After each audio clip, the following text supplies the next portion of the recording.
C'est un business opaque et juteux. Selon l'Office européen de lutte antifraude, près d'un tiers des flux de déchets en Europe seraient illégaux. Ce trafic générerait 10 milliards d'euros par an. De nombreuses entreprises envoient en toute illégalité leurs déchets en Espagne, pays où le traitement est nettement moins cher qu'ailleurs en Europe. Par exemple, le traitement d'un camion de 20 tonnes coûte environ 1 000 € en Espagne contre 5 000 en France. Pour enrayer ce phénomène, une unité spéciale de la Guardia Civil est en première ligne, le Seprona, le gendarme espagnol de l'environnement. Nous sommes dans une zone industrielle au sud-est de Valence. Juste derrière moi, les agents du Seprona contrôlent des camions. Ils traquent les déchets illégaux. Le caporal José Luis Alvarez. Bonjour, que transportez-vous? Est membre de cette unité de la Guardia Civil, spécialisée dans la protection de l'environnement. Ce document est obligatoire s'ils veulent circuler sur le territoire espagnol. Il doit indiquer ce que le camion transporte, d'où il vient et où il va. On va contrôler le chargement. Le chargement est conforme au document. Les gravats qu'il transporte sont légaux. Le camion peut repartir. Qu'est-ce qu'on appelle déchet illégal au juste? En fait, qu'il soit toxique ou non, n'a rien à voir. Un déchet devient illégal quand l'usage qu'on en fait est frauduleux. Et vous faites de plus en plus de contrôles comme celui-ci? Oui, on en fait de plus en plus. On fait des contrôles surprises et aussi dès qu'on nous transmet une information. Le trafic de déchets prend des proportions colossales en Espagne. L'an dernier, les agents de la Guardia Civil perquisitionnent des décharges. Ils découvrent 40 000 tonnes de déchets français et italiens, certains hautement toxiques, enfouis en toute illégalité. Le lieutenant Héctor Santed a participé à cette opération baptisée Refuti. Comment procédaient les trafiquants de déchets?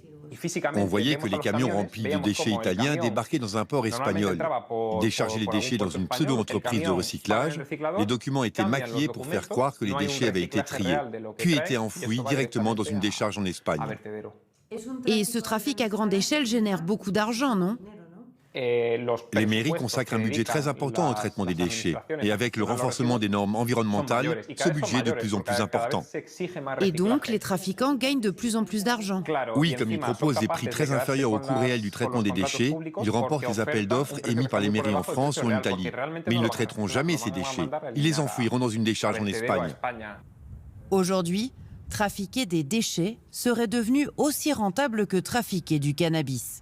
Si l'Espagne attire les camions-bennes de toute l'Europe, c'est que la fiscalité sur le traitement des déchets y est bien plus faible qu'ailleurs.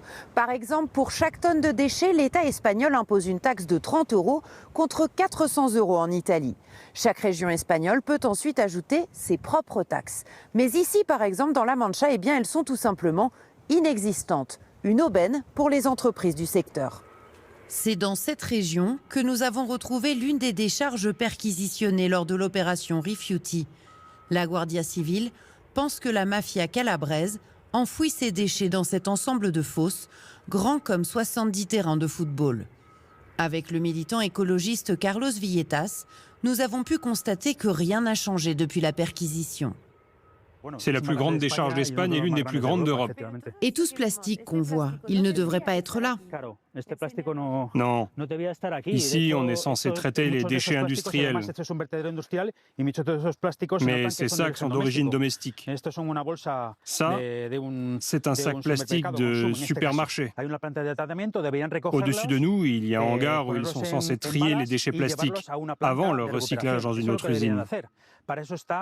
Or, à chaque fois que nous sommes venus ici, ce hangar était fermé. Comme aujourd'hui d'ailleurs. Pourquoi pensez-vous que les déchets intéressent autant les trafiquants? Parce qu'ils s'en sortent toujours. Dans le code pénal, trafiquer des déchets est un délit, donc on pourrait les sanctionner. Ici, il y a une affaire qui sera jugée au pénal. Je ne sais pas encore ce que cela donnera, mais je peux déjà vous dire que seule l'entreprise est poursuivie. Aucun responsable politique ne sera jugé alors que les complicités sont assez évidentes. Ni le groupe propriétaire de la décharge, ni le maire du village n'ont accepté de répondre à nos questions. Mais peu à peu, les pays européens prennent des mesures pour lutter contre le trafic. La France, par exemple, a annoncé renforcer ses contrôles à la frontière, notamment par drone. Cette année, un nouveau règlement européen entrera en vigueur. Il permettra notamment d'encadrer plus strictement l'exportation de déchets au sein de l'Union européenne.